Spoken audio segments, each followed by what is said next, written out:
कई बार हम डिसाइड तो बहुत कुछ करते हैं कि ये करेंगे वो करेंगे, पर जब एक्चुअल करने का टाइम आता है तो कर नहीं पाते, क्योंकि अंदर वो नशा ही नहीं होता उस काम को करने का। और जब तक कोई भी काम करने का नशा यानी कि वो एडिक्शन तुम्हारे अंदर नहीं आ जाता, तब तक तुम उस काम को कभी भी 100% से नहीं कर पाओगे। इसलिए किसी भी काम को करने में जो नशा चाहिए वो बंदे में होना चाहिए, चाहे फिर आप कोई भी काम क्यों ना कर रहे हो।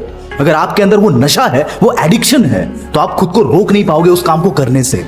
अगर आपने किसी भी शराबी या नशेड़ी बंदे को देखा होगा तो आप जानते होंगे कि वो रह नहीं पाता है बिना नशा करे, क्योंकि नशा करने की जो तलब होती है वो उसे नशा करने पर मजबूर कर देती है, क्योंकि एक टाइम के बाद ये उस बंदे की नीड बन जाती है। बिल्कुल ऐसे ही अगर आपका भी कोई सपना है, कोई चाहत है जिसे आपको हर हाल में हासिल करना है, और जब ये सपना आपकी नीड, आपकी जरूरत बन जाए, तो आप मेहनत का नशा किए बगैर खुद को रोक नहीं पाओगे। और इस नशे से जो बीमारी होती है उसी का नाम है सक्सेस, कामयाबी। दोस्तों, सपनों को हासिल करने का नशा अगर ना होता तो कोई भी बंदा 16-16 घंटे काम नहीं करता, क्योंकि यार कौन चाहता है आराम छोड़कर दिन रात काम करना? सीरियसली कोई नहीं चाहता, फिर भी लोग करते हैं क्योंकि उनका वो नशा उन्हें काम करने पर मजबूर करता है। आपने कहीं सुना है या नहीं पता नहीं, पर बिल गेट्स शुरुआत में जब माइक्रोसॉफ्ट की ऑपरेटिंग सिस्टम पर काम कर रहे थे तब वो रात को शूज पहनकर ही सो जाते थे, ताकि दूसरे दिन उठकर उसमें टाइम वेस्ट ना करना पड़े। थोड़ा पागलपन भरा है, पर यही नशा होता है अपने सपनों का। और यही आप किसी नॉर्मल बंदे को कंपेयर करोगे तो ये बंदा फ्राइडे को तो बहुत खुश होता है, क्योंकि वीकेंड पर अपने काम को छोड़कर वो लाइफ को एंजॉय कर सकता है। पर वीकेंड खत्म होने के बाद मंडे मॉर्निंग को जब ये बंदा काम पे निकलता है, तब इसकी हालत किसी कैदी जैसी हो जाती है, जिसे वापस जेल में डाला जा रहा है, क्योंकि यहाँ पर कोई सपना ही नहीं है, ना ही कोई पैशन है। तो ऐसे केस में नशा तो सिर्फ फालतू चीजों का ही होगा ना। दुनिया में जो भी बंदा सेल्फ मेड है, यानी कि जिसने उसका एम्पायर खुद बनाया है, उन हर एक बंदे में नशा था उनके सपनों को पूरा करने का। चाहे फिर वो जीरो से हीरो बना बॉलीवुड का सुपरस्टार शाहरुख खान हो, या जीरो से इंडिया का सबसे बड़ा एम्पायर बनाने वाले धीरू भाई।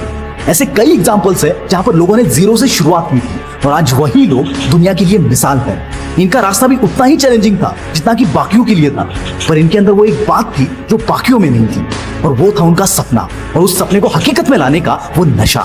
मैं उस दिन इलॉन मस्क की बायोग्राफी पढ़ रहा था और उनका वीकली रूटीन वहां पर मेंशन किया हुआ था। वो पढ़कर मैं लिटरली हैरान हो गया कि यार कोई बंदा कैसे इतना डेडिकेटेड हो सकता है अपने काम को लेकर।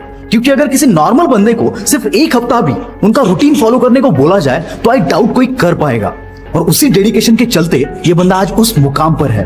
और दोस्तों, मैं यहाँ पर सिर्फ जीरो टू हीरो बने हुए लोगों की बात नहीं कर रहा हूँ।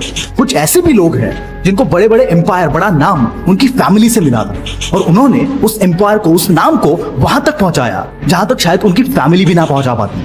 और इसमें सबसे पहला नाम आता है हमारे मोटा भाई अंबानी का। अंबानी ब्रदर्स की कहानी तो आप जानते ही हैं। दोनों ने भी एक ही जगह से शुरुआत की थी, पर आज एक पूरे एशिया का सबसे अमीर आदमी है, और दूसरे के बारे में तो आप जानते ही हैं। दोस्तों, ये सब बताने के पीछे का मकसद ये है कि शुरुआत में भले ही आपके पास सब रिसोर्सेस हो, पर अगर आपके अंदर वो दम नहीं है तो आप परफॉर्म नहीं कर पाओगे। और यही कहानी हमने बॉलीवुड में भी कई बार देखी है, जहां पर बाप सुपरस्टार और बेटा फुल फ्लॉप। इसीलिए दोस्तों, कभी भी ये सोचकर डिप्रेस मत होना कि तुम्हारा कोई फैमिली बैकग्राउंड नहीं है। अगर तुम्हारे पास वो सपना है और उसे पूरा करने का नशा और वो जिद है, तो यकीनन कामयाबी एक दिन तुम्हारे कदमों में होगी।